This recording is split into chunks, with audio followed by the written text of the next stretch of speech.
आपण मैंने ଏବେ ଶୁଣିଲେ ଆଶ୍ଚର୍ଯ୍ୟ ହେବ ଯେ ଏବେ ହେଉଛି ରାତି 1:30। ଯଦି ଆପଣଙ୍କର ବିଶ୍ୱାସ ହେଉନି ତାହେଲେ ଘଣ୍ଟାକୁ ବି ଦେଖିଦିଅ, ରାତି 1:30। ଆଉ ଏବେ ମୋର ନାଇଟ୍ ଡ୍ୟୁଟି ପଡ଼ିଛି। ଆଉ ନାଇଟ୍ ଡ୍ୟୁଟିରେ କ'ଣ କରିବି, ଯେତିକି ନାଇଟ୍ ଡ୍ୟୁଟିର କାମ ଥିଲା ସବୁ ସାରିଦେଲି।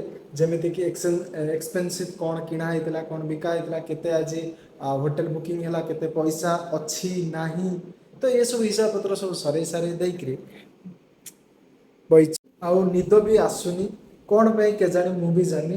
ଆଉ କ'ଣ କରିବି ଏଇ ସମୟରେ, ଟିକେ ଆପଣମାନେ ଯଦି ମୋତେ ଟିକେ, ଆଉ ଆପଣମାନଙ୍କ ଯଦି ମନରେ କିଛି ବି ଇଏ ଅଛି କି ଏଇ ସମୟରେ କ'ଣଟା କଲେ ବେଟର୍ ହେବ, ତ ସେଥିପାଇଁ ଟିକେ ସଜେସନ୍ ଦିଅନ୍ତୁ, କାରଣ ନିଦ ତ ଟୋଟାଲି ଆସୁନି।